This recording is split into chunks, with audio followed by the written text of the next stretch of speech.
Hello RuneScape community, it's Rhinos here. Alright, today with a new RuneScape update, or RuneScape first impression.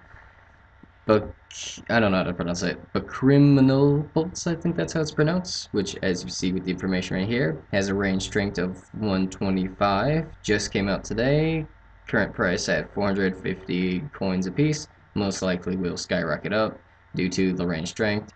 Plus the special effect these have, which is extremely good for PvP activities. Now, how the effects work is when you wield these bolts, they automatically are on rapid, according to what I was reading, and they, on the combat screen here, where it shows punch, kick, block, when you're unarmed, instead it'll show 3 sections of the body where you can aim, being the head, your torso, and of course legs. Now, if you aim these bolts at a section of their body that's wielding either no armor at all or mage armor, they'll have 3 separate effects.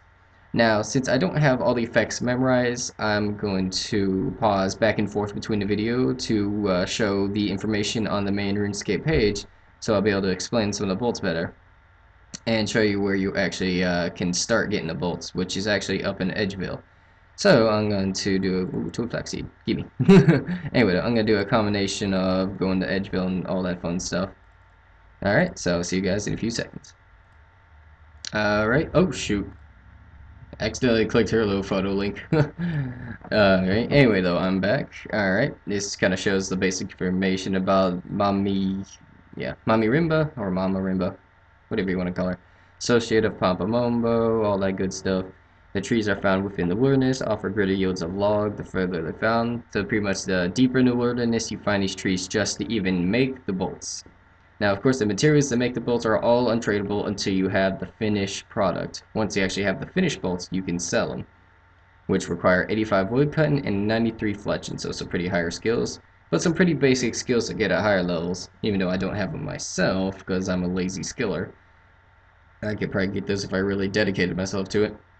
Alright, here's those special effects though I was talking about. Range strength 125, which is 10 more than a normal runite bolt. I double checked that while I was at the Grand Exchange. Now, it says obviously it's good, player versus environment or player versus monster, PVM. Either way works. But of course, PvP against mages or people that wear no armor in their slot, which it says right here. Now, here's the effects I was talking about. If you're targeting your opponent's head, you'll have a 1 in 3 chance to slow their magic casting for the next 30 seconds, which obviously would screw someone over if they're using barrage. They would definitely... I'm not sure how slow. It might be half. That's a rough guess. I have no idea personally. Hitting them again while the effect is in place has the same chance to reduce their magic accuracy by a percentage proportional to the damage of the hits. So pretty much, you hit them once with an effect, you slow the match. Hit them again, and their magic level goes down. Very nice effect. Now, torso. A 1/4 chance to cause a bleeding effect, so kind of like poison, doing 1 life point of damage per second for 60 seconds. Okay, damage per second. Okay, so over time, every second that goes down, only 1 second. That's kind of a small amount of damage. If they're talking about with the whole times 10 hit point rule they made nowadays, so if it's only 1 life point, that won't make a huge difference, but I guess every hit will count. Let's see, hitting them in the torso again with this effect is active has the same chance to add an extra point of damage per second for the remainder of the initial duration, up to a maximum of 5. Ooh, see, now that could be effective. So what it's saying, instead of doing just 1 damage per second, it can do up to 5 damage per second. So do the math, 1 minute times 5. Pretty much that's how much damage you got racked up. 6, 12, 18, 24, 30, 300 damage. That could definitely stack. And last but not least, a shot to the legs. 1 in 3 chance to drain your opponent's run energy in proportion to the damage dealt, which makes sense. If they are low on run energy and a successful hit has the same chance to bind them to the spot for 10 seconds.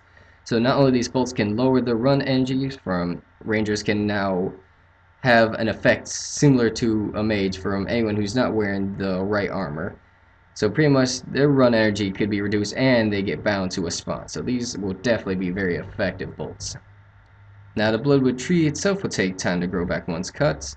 Let's see, what's more, the bolts don't drop to the floor once used and can't be collected by Ava's equipment. So it takes skill and courage to create these bolts yourself. Or the money to to purchase already supplies from others. Nevertheless, the not so squeamish stranger with a wizard problem, these vicious bolts are just what the doctor ordered. So what it's saying is whenever you cut one of the trees down to get the logs to actually make the bolts, you cannot run way too far from the position where you cut the logs, because if you go too far, the logs itself will disintegrate. So you have to make the bolts fully for them to not disintegrate. So here's the different positions where you can find the bloodwood trees, some which you can only access after doing certain quests. Now, one next to the Chaos Altar in the wilderness, northeast of Demonic Ruins in the wilderness, and that place will probably give a ton of logs. Now, south of the Pirate's Hideout, I think that one would be the furthest blood tree out. That is definitely all the way in the back of the wilderness. That one will definitely give the most logs. The Ritual Plateau after Ritual of Majara, if I recall correctly, that place is not the wilderness. But, of course, since it's not the wilderness, it won't give as many logs. Soul Wars after Nomad's Requiem. I know a lot of people have done that quest already, so that one will probably be one of the most used, I would assume. I might try looking at it myself. And near the Darkmere Obtorium after the branches of Darkmere. I know some people would probably have a little problem with that quest due to the boss being quite difficult if you do not know what you're doing. I had a small amount of problems with this boss when he first came out, but it was also the first day he came out, and I did not know any of the strategies to beat him either, which really didn't help. Nonetheless, though, that one I could see being used, especially if you still have your armor to have access to Darkmere. If you do the quest, you will know what I mean. Actually making the bolts, 93 fletching, 85 woodcutting. And let's see, you must buy the bolt tips from Mama Rimba, as these cannot be made separately, so nonetheless you will be buying at least the tips. Now the actual fleck, like the shaft part of the bolts, or well, it says right here, the bolt shafts. Once you cut the logs, you must fletch the bolt shafts and add the tips while remaining close to the tree. The logs or unfinished bolts will disintegrate if taken away. And to use the bolts, you must have 80 range and a rune or chaotic crossbow. Now, I'm going to show you where Mama Rim is real fast. You at least know how to get started, so I'm going to pause real fast.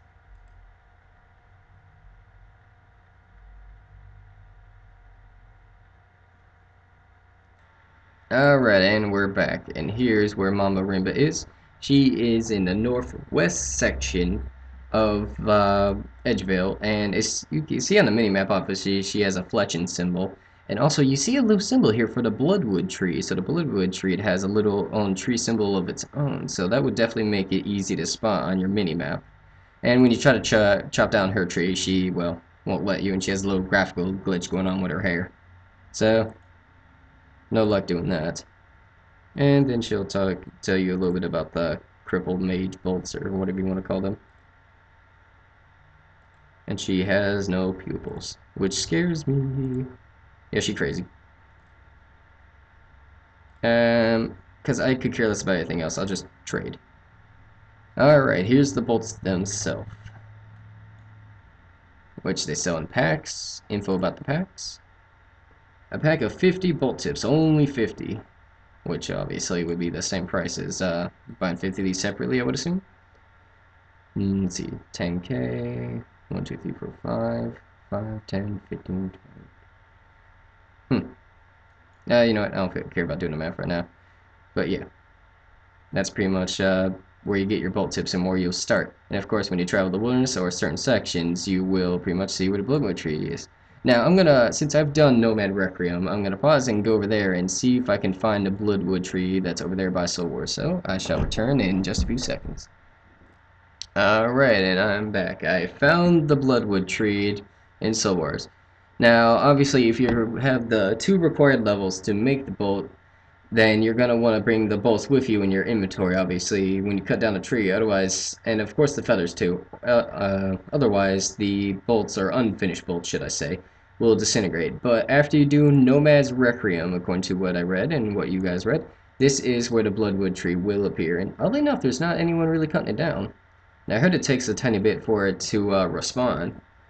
So, at least now, if you did Nomad Requiem, now you know where this bloodwood tree is. And it's actually really easy to spot, so no problem finding that one. So I could see this one probably be most likely the most used, aside from, of course, the wilderness ones. Well, that's been today's RuneScape update. I hope everybody has been keeping track, having fun with RuneScape, and having fun with all the new updates. See you guys for the next update, and hope you're having fun. See you later.